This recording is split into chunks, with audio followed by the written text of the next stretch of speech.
നമ്മുടെ കർത്താവും രക്ഷകനുമായ യേശുക്രിസ്തുവിൻ നിസ്തുല്യ നാമത്തിൽ എല്ലാ പ്രിയപ്പെട്ടവർക്കും ക്രിസ്തീയ വന്ദനങ്ങൾ. ഓരോ പ്രഭാതവും കാണുവാൻ ആയുസ്സും ആരോഗ്യവും സൗഖ്യവും ദൈവം നമുക്ക് തരികയാണ്. ജീവിതത്തിൽ ഏറ്റവും ശ്രേഷ്ഠതയെന്ന് പറയുന്നത് സംതൃപ്തിയും സമാധാനവുമാണ്. അത് ദൈവത്തിന് തരുവാനായിട്ട് കഴിയുകയുള്ളൂ. അല്പസമയത്തെ വിചിന്തനത്തിനു വേണ്ടി ലൂക്കോസിൻ്റെ സുവിശേഷം 12-ാമത്തെ അധ്യായം 6-7 വാക്യങ്ങൾ. 2 കാശിന് 5 കുരികിലിനെ വിൽക്കുന്നില്ലയോ? അവയിൽ ഒന്നിനെ പോലും ദൈവം മറന്നു പോകുന്നില്ല. നിങ്ങളുടെ തലയിലെ മുടി പോലും എല്ലാം എണ്ണിയിരിക്കുന്നു. ആകയാൽ നിങ്ങൾ ഭയപ്പെടേണ്ട, ഏറിയ കുരികിലിനേക്കാളും നിങ്ങൾ വിശേഷതയുള്ളവർ. ആകുലപ്പെടുന്നതിനോടുള്ള ബന്ധത്തിൽ കർത്താവ് ശിഷ്യന്മാരെ ഓർപ്പിച്ചുണർത്തുന്നതായ കാര്യങ്ങളാണ്. വിലയില്ലാത്ത പക്ഷിവർഗത്തിൽ ഒന്നായിട്ടാണ് കുരികിലിനെ ചിത്രീകരിച്ചിരിക്കുന്നത്. 1 കാശിന് 2 കുരികിൽ, അങ്ങനെയാണെങ്കിൽ 2 കാശിന് 4 എണ്ണമാണ് കൊടുക്കേണ്ടത്.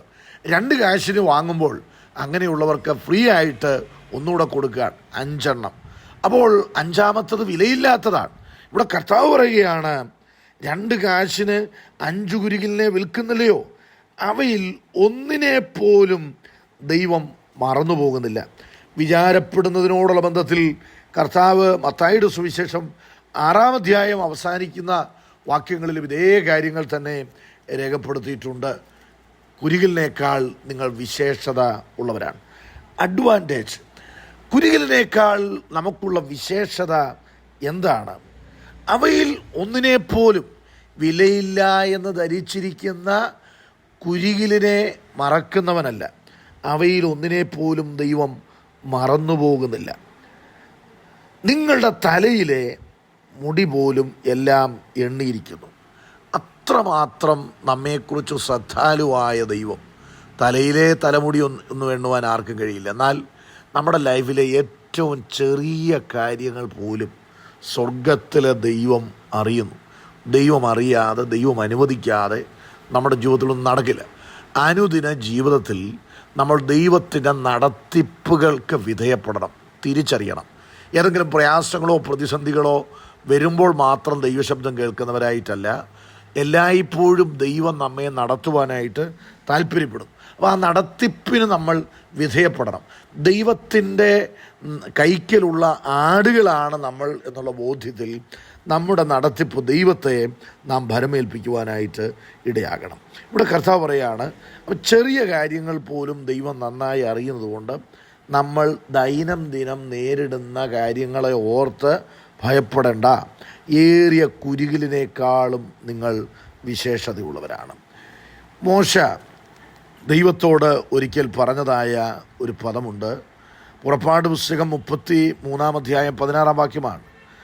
എന്നോടും നിൻ്റെ ജനത്തോടും കൃപയുണ്ടെന്നുള്ളത് ഏതിനാൽ അറിയും? നീ ഞങ്ങളോടുകൂടെ പോരുന്നതിനാലല്ലയോ? അങ്ങനെ ഞാനും നിൻ്റെ ജനവും ഭൂതലത്തിലുള്ള സകല ജാതികളിലും വെച്ച് വിശേഷതയുള്ളവർ ആയിരിക്കും എന്ന് പറഞ്ഞു. ഇവിടെ മോശ പറയുകയാണ്, ദൈവമേ, നിൻ്റെ സാന്നിധ്യം ഞങ്ങളോടുകൂടെ പോരുന്നില്ല എങ്കിൽ ഞങ്ങളെ അയക്കരുത്. ദൈവസാന്നിധ്യമുണ്ട് എന്ന് എങ്ങനെ അറിയാം? ദൈവസാന്നിധ്യമുണ്ടെങ്കിൽ മാത്രമേ സ്വസ്ഥത ജീവിതത്തിൽ അനുഭവിക്കുവാനായിട്ട് കഴിയുകയുള്ളൂ. പ്രിയപ്പെട്ടവരെ, കടബാധ്യതകളോ ഞെരുക്കങ്ങളോ മക്കളുടെ തെറ്റായ നടപടികൾ കൊണ്ടുള്ളതായ മനോവിഷമങ്ങളോ കാര്യങ്ങളൊക്കെ നിങ്ങൾ ഉദ്ദേശിക്കുന്നത് പോലെ നടക്കാതെ വരുമ്പോഴുള്ള ആകുലതകളോ ഒക്കെ ജീവിതത്തിൽ കടന്നു വരുമ്പോൾ ഒരു കാര്യം ഓർത്തുകൊള്ളണം, ദൈവത്തിന് നമ്മോട് കൃപയുണ്ട്. ദൈവം നമ്മളെ അനാഥരായി വിടുകയില്ല. ദൈവം എല്ലായ്പ്പോഴും നമ്മോട് കൂടെയുണ്ട്.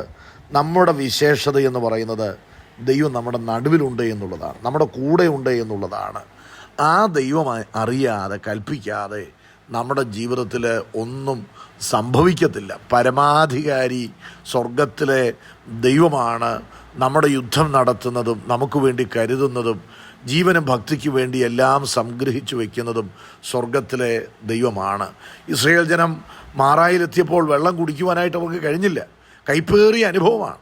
എന്നാൽ അവിടെ പരിഹാരത്തിനുള്ള വൃക്ഷം ദൈവം കൽപ്പിച്ചാക്കിയിരുന്നു. അതുപോലെ നമ്മൾ ദൈവത്തിൻ്റെ ഹിതപ്രകാരം ചുവടുകൾ വയ്ക്കുമ്പോൾ പരിഹാരമില്ലാതെ ഭാരപ്പെടുന്ന വിഷയങ്ങൾ എന്ന് തോന്നിയാലും അവിടെയും ദൈവം ഒരു പരിഹാരം നമുക്ക് വേണ്ടി കൽപ്പിച്ചിട്ടുണ്ട്. ഇന്ന് നമ്മൾ ഓർക്കേണ്ട വചനം, ഒരു മഴയും തോരാതെ ഇരുന്നിട്ടില്ല, ഒരു കാറ്റും ശമിക്കാതെ ഇരുന്നിട്ടില്ല.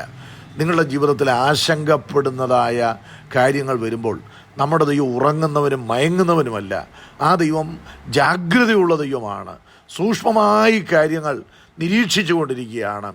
ആ ദൈവം തക്ക സമയത്ത് നമുക്ക് വേണ്ടി തൻ്റെ ഇടപെടലുകൾ നടത്തും. നമ്മൾ നിലംപരിചാകാൻ ദൈവം സമ്മതിക്കത്തില്ല.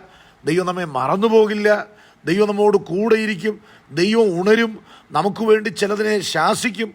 കാറ്റെ അടങ്ങുക, കടലെ ശാന്തമാക എന്ന് കൽപ്പിച്ചവൻ നമുക്ക് വേണ്ടി വൻ കാര്യം ചെയ്യും. നമ്മൾ വിശേഷതയുള്ളവരാണ്. ഈ വചനങ്ങളാൽ ദൈവം നമ്മെ അനുഗ്രഹിക്കട്ടെ.